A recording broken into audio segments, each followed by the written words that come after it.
Aw, look at this mama skag walking with her skag babies. It's so cute. Oh, she's gone. Just like my brain cells after enduring the awful story that this game offers.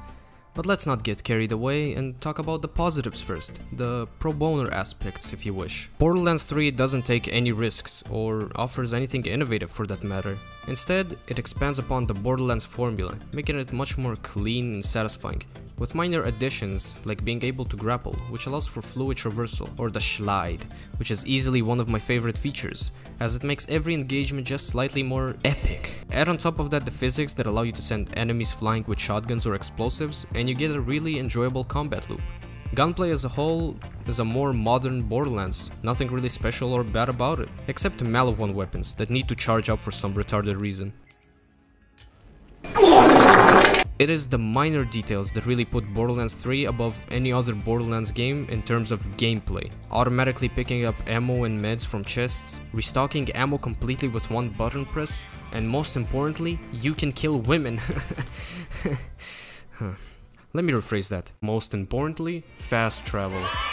Yes, ladies and gentlemen, you can finally fast travel to any discovered station directly through your Echo device. Now let's talk gameplay. You start off by picking one of 4 Vault Hunters, all of which have their own skill trees, ultimates, and personalities when it comes to spitting out a line to a quest giver or situation. Starting with Flag the Beastmaster, a robot that has 3 different pets and ultimates that can fit any role you wish. I really enjoyed playing as Flag for his abilities, but my god, his personality is god tier cringe.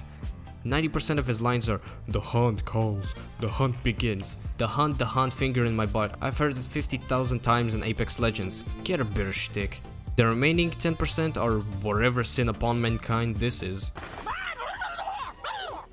You speak nonsense. Please speak. Yes, sense. Mose the Gunner has a mech she calls the Bear, and you can change out its arsenal depending on the skill trees you spec into. She is ex-military and shows in her interactions with the world, which for the most part are fitting to the setting. She's all around a good character. Zane the Operative, aka Zane the best character in Borderlands 3, which has a lot of our society, don't even at me, has a techie array of abilities, like a Digiwall that acts as both stationary and on-the-go cover, a Digiclone that he can switch spots with, and a drone that does drone stuff. What really elevates Zane to the chat status is his reactions and inputs in the world, all of which are smooth, humorous, and packed with personality. Lastly, Amara the Siren, who has a variety of cool mystical powers and acts as the Macho El Taco Mancho of this game.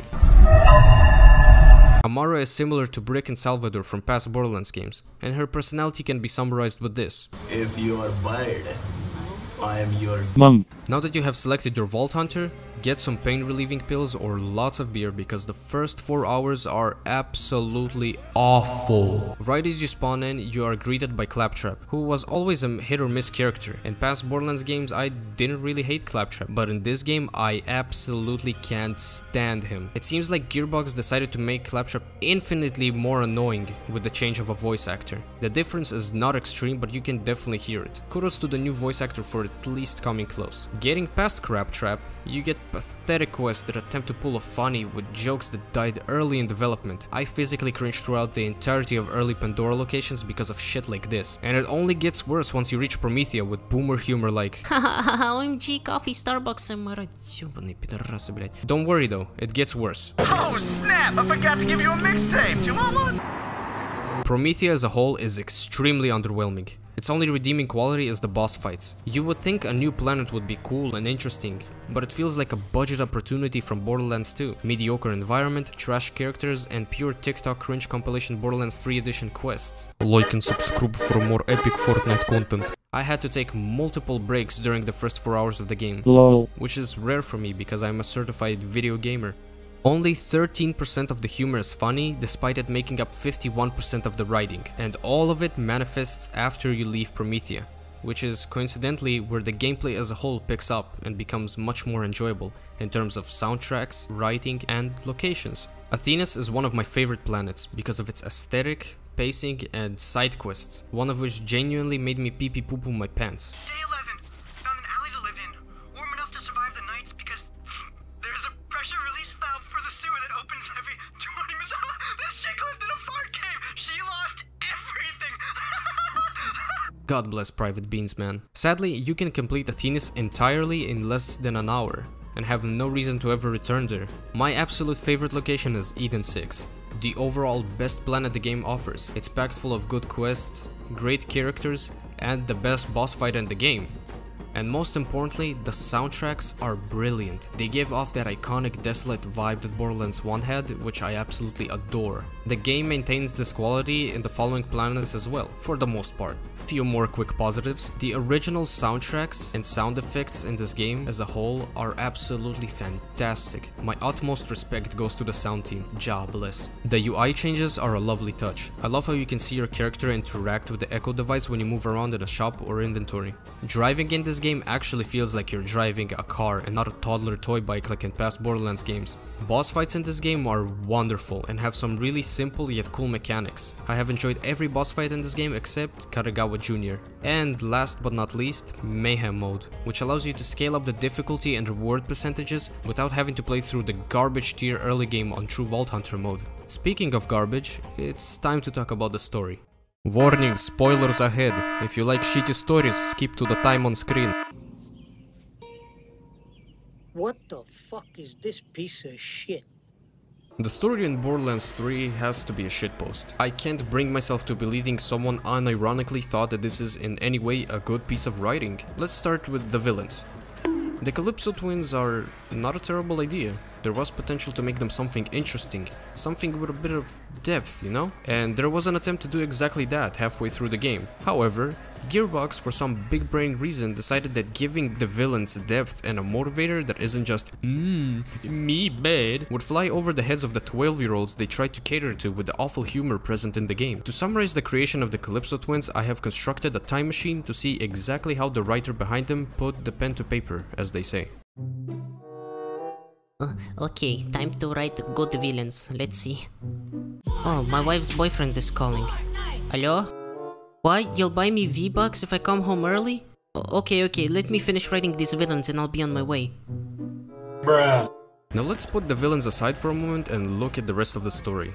Far as anyone knows, you play as nothing, because the game intentionally ignores your existence in every crucial moment in the story. Someone's dying in the room you were standing in before the cutscene triggered? Too bad. Let Gearbox play their obnoxious and arrogant unskippable cutscene that is packed with surface level dialogue, after which you suddenly exist again in this world. But just because you exist again doesn't mean you're anything more than a platform for awful characters with horrendous depth to be in the spotlight. There is one character in particular that is so bad in every single way, yet Gearbox push her into the story without establishing why anyone should give a shit about her. She has less depth than Pickle from the pre-sequel. Fucking Pickle, mate! To add some salt upon the wound, she blames everyone but herself for things she's responsible for, which, logically speaking, makes the player dislike her. But the writers thought that everyone would love an angsty teen who has the depth of a used condom, and decided to reward her in every step of the story. Which is why I felt genuine joy when doing her side quest that makes fun of her. I bet Gearbox thought that this would make us sympathize with her,